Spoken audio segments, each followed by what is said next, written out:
Last question. So who are your role models? I know that you like to be role models for other people, but who do you look up to? Who's now? We all know that there are ladies in business right now who are not out, but this is not this is not an opportunity to out anybody. I just want to talk about your role models. They might be straight, they might be gay, they might be male, they might be female, they might be in a different genre entirely. They might be rock musicians or poets. It doesn't matter. I just want to know who inspires you guys. We have a lot of different role models. I'd say my top role model, like I always say consistently, my mother, number one. You know, above everything else, she came from a place of adversity. Basically, where people didn't want her to do well. Her own mother wasn't supportive of her own upbringing. And my mother helped me write my first rhyme. You know what I'm saying? Without that, without her sitting me down at the kitchen table when I was 8 and saying, yo, pick up the pen, let's write a song, I wouldn't even be doing what I'm doing right now. You know, of course, there's artists that I appreciate, like Kanye West. I love Kanye West because he's very outspoken, and regardless of the things that people may say about him and the judgment that they may pass on him, he still continues being him. And I think he represents more than what he even knows that he represents. Missy is always a good role model for me because she was a female where she didn't fit into the cookie cut. She came out, she was heavy set, they threw her in a garbage bag, made her look crazy. And she's like one of the most successful women today, producer, writer, singer, rapper.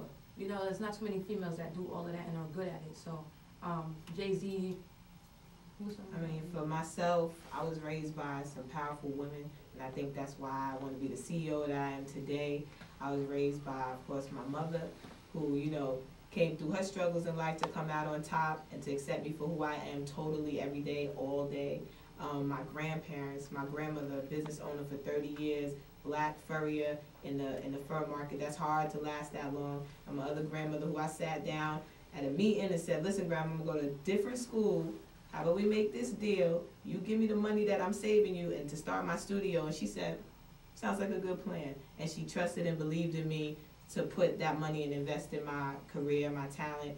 In terms of musicians and rap artists, in terms of females, I love MC Light because when I was young, I saw her in the hoodie. I saw her, even though she was singing Gotta Get a Roughneck, she had a hoodie on, her sweats on, her kicks, and it was okay for her to be her. And then that showed me that, well, why, that was female hip-hop in the 90s, so I'm not quite sure why now we look crazy, you know, because that's what female hip-hop was. Oh yeah, I gotta show love to the Brat because she was like one of my biggest inspirations. First female platinum. First female platinum artist coming out and being her. And not having to say, well, I'm this, I'm that. I don't know what she is, nor do I care. I just know that she made me feel comfortable being me at that age and dressing baggy. I've been dressing like this since I could remember, since I could dress myself.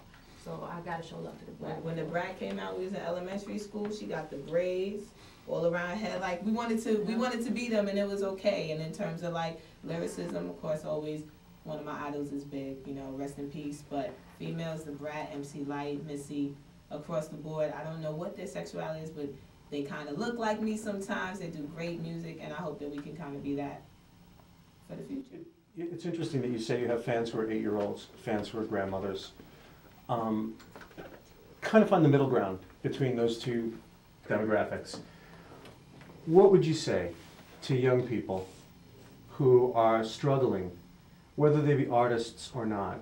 What would you say to young people who are struggling with these issues, who are struggling with sexual issues, who are struggling with, you know, dressing the right way in school? You know how it is with kids nowadays. I mean, you know, it's even worse than when we were growing up because the media is so pervasive right now that, you know, stereotypes, role models.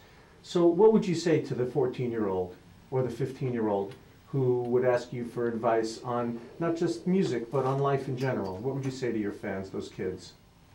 You gotta be strong. Yeah. You gotta be strong. You gotta be brave. There's no cookie cutter answer on how to survive this. Most people are not. There's gonna be situations where you're not gonna run into someone who has a mom like I have. You may be getting kicked out the house for being who you are. You just gotta be strong. You have to, we're in an age now where there's so many resources. You can research things online on the internet. You know, find a good community center. Find somebody that's like you that you can talk to. Find a mentor. You know, if your mom is that mom, talk to her. Because at the end of the day, she loves you. You're her child. Like, don't be afraid to talk to someone. Don't do what I did and do it for real. It's not worth it. You're beautiful. You're better than that. It's not worth taking your life. Just talk to somebody. Hit us at norweekrecords@AOL.com. Email us. Talk to me. I mean, to any young females out there that are, you know, having difficulty coming to terms with their sexuality, the biggest part is self-love. You gotta love yourself first, regardless of what's going on. Accept yourself, love yourself, because you're a beautiful person. And this is not a choice that we make. I didn't wake up one morning and say, hey, I feel like being gay today. That should work like that. It's not a choice. It's not a disease. It's not a mental illness. It's who you are. And love who you are, because that's most important. It's your girl North, and we're Kin, and we're signing off in a life. Come check us. KIN4LIFE.com. Thanks for having us. Cut. Well. Check it out. Oh yeah. You gotta hear the slow music. Turn off the lights. And light a candle. Boom. See, you made all those assumptions. Boom, boom, You're boom, wrong. boom. You hear the slow music playing? And then you say about assuming, when you assume something, you make an ass out of you and me. That's right. So, there's no. You ain't had no bra on. This is a lot of action here. If you didn't have a bra, it would be bad. She don't have I don't wear bras. I got little A cups. I'm not going to ask about how he managed that. You don't got enough. What happened? I said I'm not going to ask about how he managed to put a mic on you without a bra. Oh shit. I had to lift my shirt up and stick it to my chest. What you snacking on over there? That's Amber 1, 1, 1, 1. I love how you pick up on that. You're a smart girl. Thanks. You don't fancy Amber too, but.